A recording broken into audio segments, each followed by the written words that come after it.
Hello and welcome to True Crime Rocket Science, the most authentic voice in true crime. So, since the 32-page Stauch affidavit has been released, I've spent quite a lot of time examining it chronologically, trying to, in a way, trying to sort of rearrange the layout of the affidavit so that it kind of reads like a narrative, that it feels like a narrative. Now, in a way, the affidavit itself is a narrative, of course, right? It's kind of a story that law enforcement give to the authorities, give to the court essentially, and the court then decides, is there a case to prosecute? Does it look like someone, is there probable cause? Does it look like someone has done something wrong? Now, the biggest weakness, of course, at the time that this was written, which is the end of February, was that there was no body and not that much evidence. There was evidence, but certainly not that much evidence, direct evidence. There were no witnesses or anything like that. But the mosaic created by the affidavit shows that there was a heck of a lot of circumstantial evidence. So when you put everything together, the blood evidence in the bedroom, in the garage, in the vehicle, some of the evidence in the vehicle couldn't be proved as Gannon's blood, but it was demonstrably human blood, right? In any event, when you put all of that together with the disappearing act of the Tiguan at a strange time, and then also the tracking of the vehicle to the area in Douglas County to the north of Colorado Springs, that whole mosaic started to look really compelling. And of course, the critical aspect, which I don't think is overtly emphasized enough in the affidavit, was that Leticia didn't have an alibi. She's the last person to see Gannon. She disappears at certain times, so does a vehicle, and then she's got different stories to sort of account for this. So in this episode, I want to highlight a couple of things that I've noticed in terms of the affidavit that that really stand out, but that may kind of seem obvious as well. So the first thing I want to highlight is Leticia's mendacity.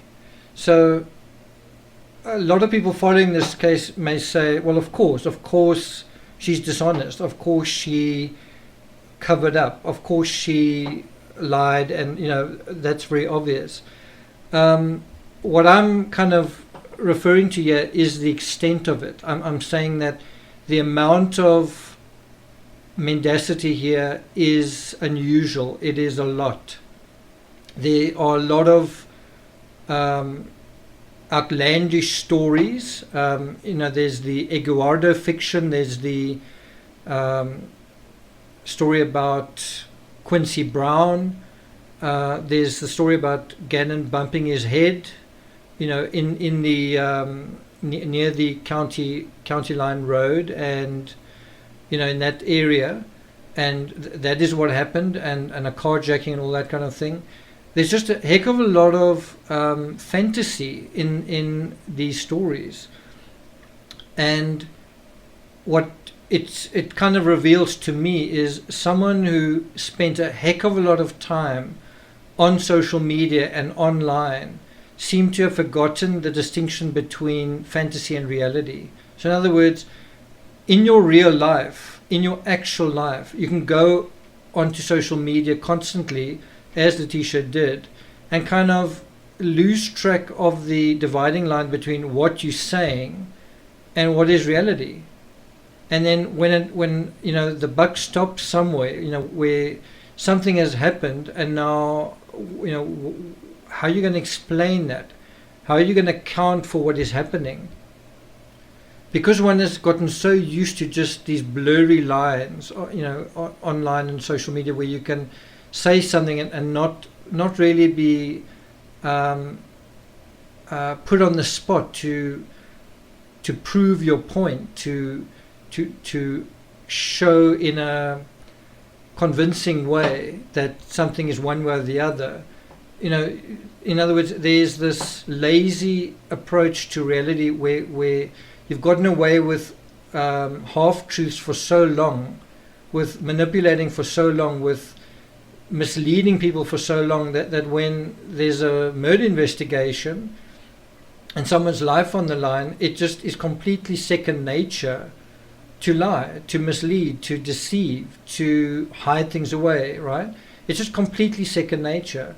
And that is what is a standout feature of this case, but it's also a standout feature of a lot of other high-profile cases. The same thing is kind of true with the Chris Watts case. It's something that Nicole Kissinger said repeatedly, that he just lied all the time. Even Shanann said to him, I don't think she said it to him directly. I think she said it to her friends, that he's such a fucking liar. And that is what was going on. He was lying about everything. So it doesn't really matter whether you're in an affair and you're lying constantly about everything you're doing, or you're on social media, or you've got some kind of criminal history, or you've not paid your debts and you're lying about that. It's basically this whole setup where your whole life is a lie, where you're lying about everything. That tends to escalate into some criminal aspect, and which can then become something like a homicide, as in this case. In other words, it starts off just not accounting for what one is doing in whatever way, and then it ends off where you literally meet the law head on, and then there's actually no place to hide. So the unusual mendacity, all these different versions that she gave to her husband, all these different ludicrous versions that she gave to the police, exposed someone who has a very strange handle on reality. So those familiar with Crime Rocket and True Crime Rocket Science, and the many books I've written on Casey Anthony, Amanda Knox, Chris Watts, and many books, what I've often emphasized is not all liars are murderers, but all murderers are liars. So from a police perspective, from the perspective of investigators, if you're trying to find a suspect, you're trying to nail down what is going on here, then you kind of have a situation where if someone isn't telling you the truth, they then sort of rise to the top of your suspects, because there should be no reason to lie even a little bit about certain things. I mean, think about it from your own family. Imagine a loved one of yours goes missing. Even if you've got something that you're embarrassed about, you would be inclined to tell the police everything they could, because you are so desperate to find this loved one. So anyone who starts hiding things a little bit is going to be suspicious. Someone who's hiding things a lot, and clearly hiding things a lot, doesn't really make sense unless they are involved in some way. Now, something that for me as a true crime writer, that is very weird about modern true crime is, if you look at cases like O.J. Simpson and also to an extent Oscar Pistorius, I remember a particular lawyer, I think it was Shapiro, said, you kind of need a situation where your whole story from the the defense attorney's perspective, right? So from a suspect's perspective, you need a scenario where the defense case can completely line up with innocent facts, if that makes sense. And the defendant never sort of says anything that doesn't really add up, if that makes sense. And so he was saying, when the Oscar Pistorius case went to trial, you know, if Oscar gets caught out in a single lie, probably his whole house of cards is going to collapse, right? And the crazy thing is, if you take a case like Casey Anthony, where there's just so much lying, it almost has the opposite effect. There's so much lying that the fact that there's lying in the first place doesn't seem to matter, if that makes sense.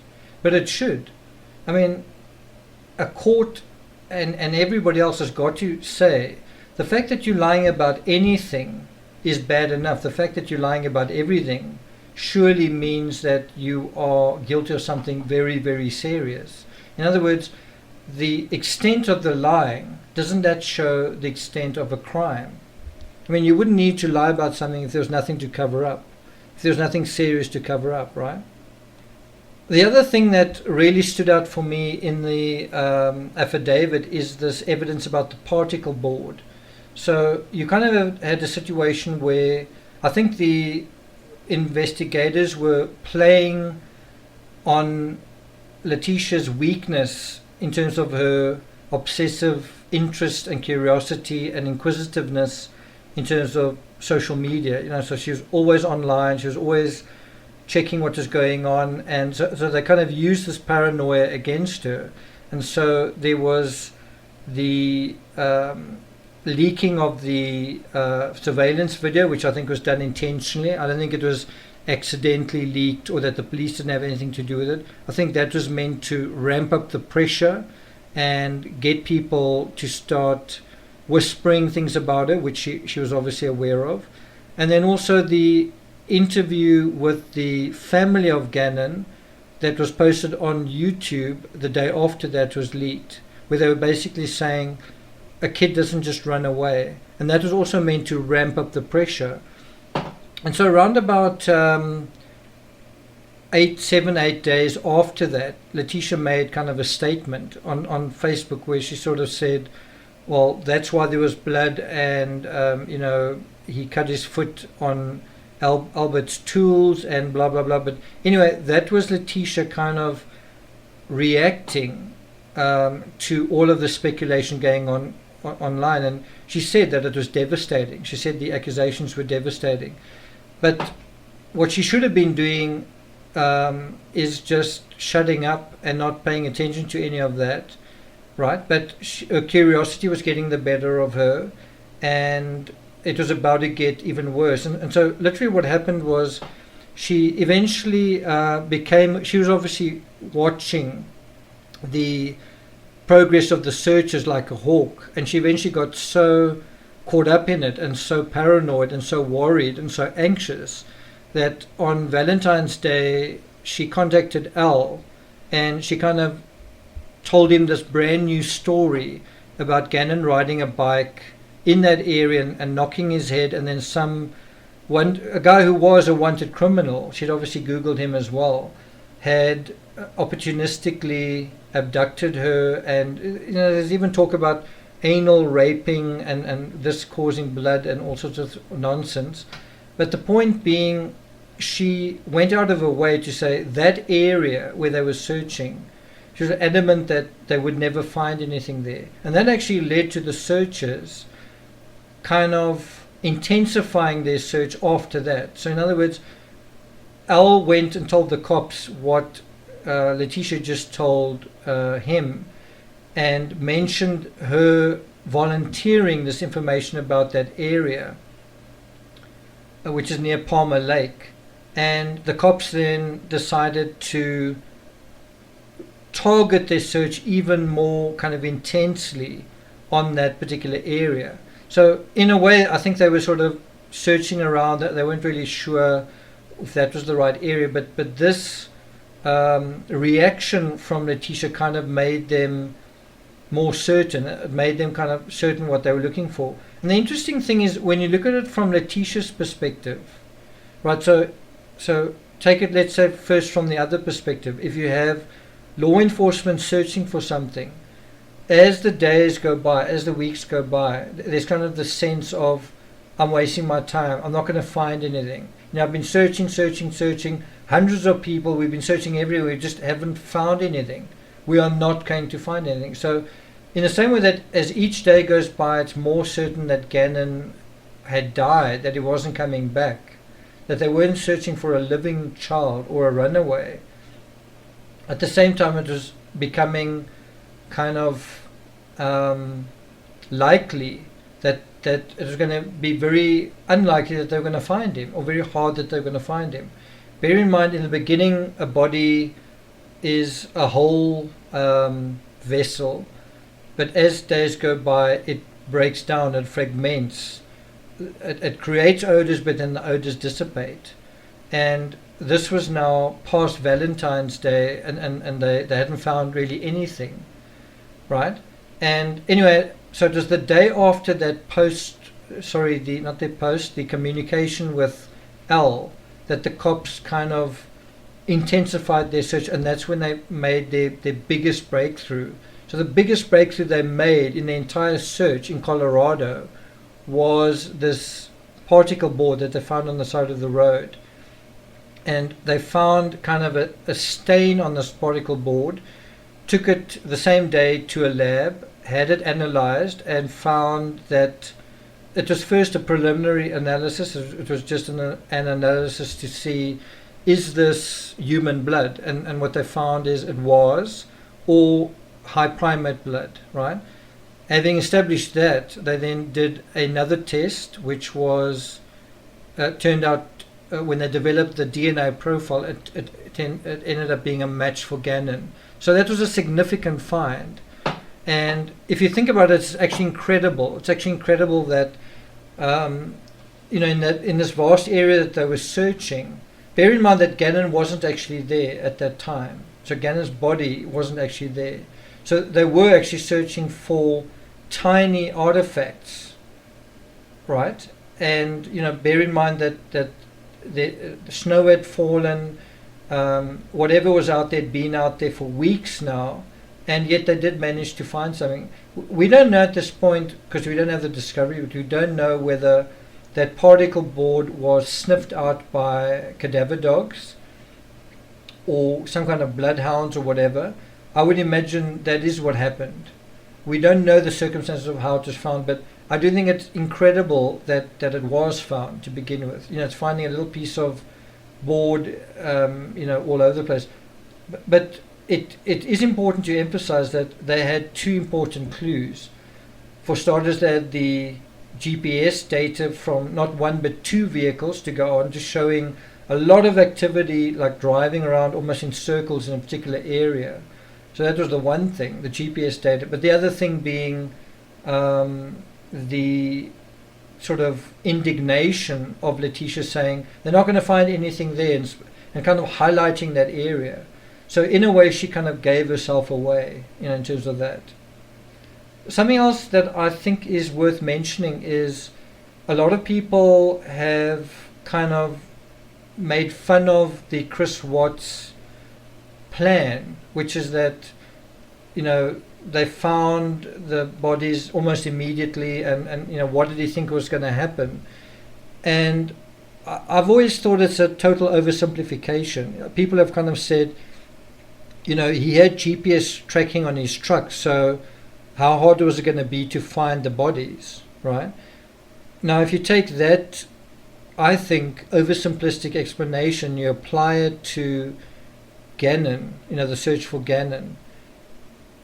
Look how long that took, and they had GPS information from two vehicles. So in other words, there were all these little stops, but they still couldn't find Gannon.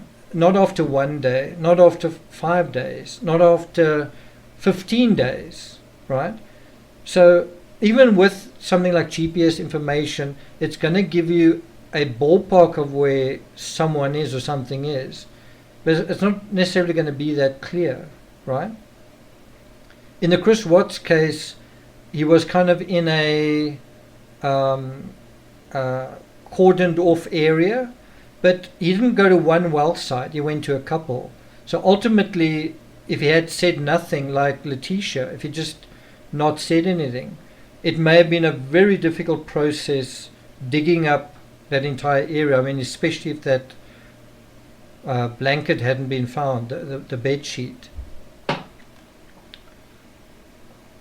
Okay, and so the third and final thing that I want to bring up is the snow. According to the affidavit, there was about 6 to 12 inches of snow covering the ground during the search.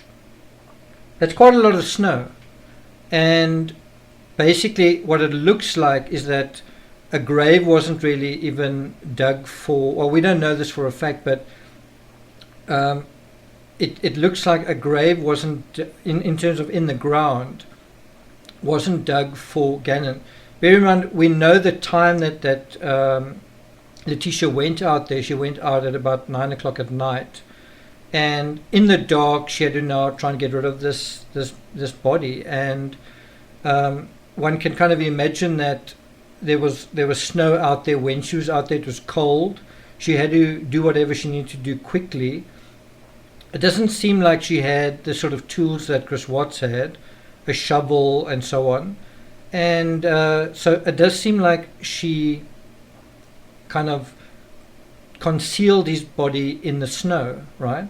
And that would have been fairly quick and simple to do, just covering him up almost like sand on a beach, just scooping up the snow. And it appears, certainly that's the opinion from the affidavit, page 28 of the affidavit, that Letecia used the particle board to sort of almost as a snow shovel to dig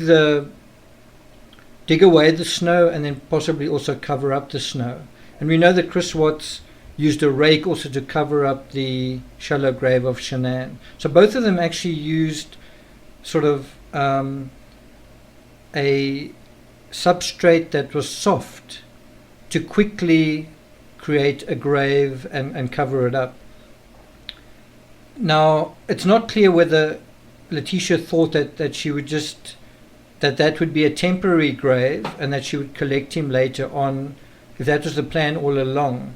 But it certainly, she must have been worried by the fact that, you know, he was not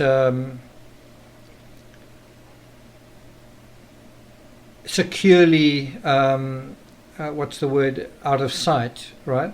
So in other words, if there was a warm day, like an unseasonably warm day, or just the passage of time, Gannon's body was very likely going to be found. So again, I think she was just trying to get rid of him temporarily to make some kind of longer term plan later, and that may have been Chris Watts' plan as well.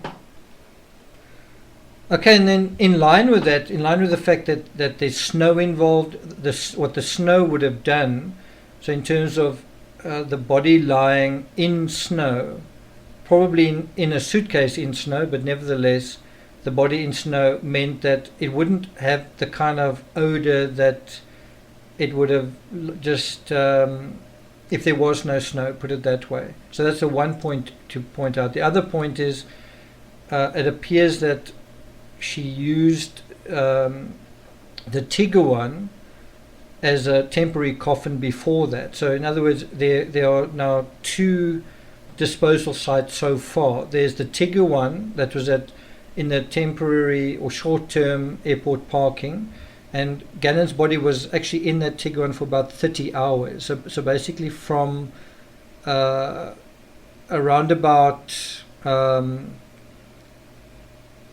the time, you know, of the crime on the afternoon of the 27th, around about 2 to 3 o'clock. So from then until 7 o'clock the next day, or probably as late as 9 o'clock the next day in the evening. So you're basically going from 3 p.m. to 3 p.m. the next day, and then from 3 p.m. to 9 p.m., which is 6 hours. So if you add that, it's 24 plus 6 is 30 hours. That's a long time for a cadaver to be in a closed space in terms of a vehicle. Of course, in this case, the vehicle was parked outside almost in the middle of winter in Colorado, and it was very cold during that period. So that would have also mitigated cadaver odor forming in the vehicle. Although, when I say mitigated, slowed it down, yes. But I don't think there would have been none. I think there would have been a whiff, there would have been a smell to clean up. And that is the first thing she did before she went. And that was why she was late going to the sheriff the next day. She was supposed to go at 10 and she ended up going at 12. So these are a couple of preliminary things that I just want to highlight for you guys.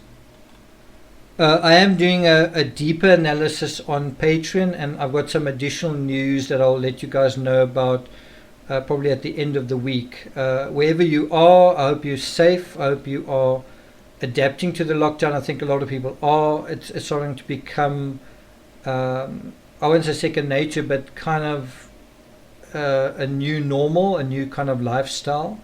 And I just want to encourage all of you to sort of, make the most of it. Get used to it, get on with it, I guess. And probably when it's time to get out of this lifestyle, which will happen, that'll feel quite strange as well. So that's what's going to be quite interesting. In any event, I hope you found this analysis worth listening to. If you have, please share amongst your networks. Like, share, leave a comment, and I'll see you guys next time.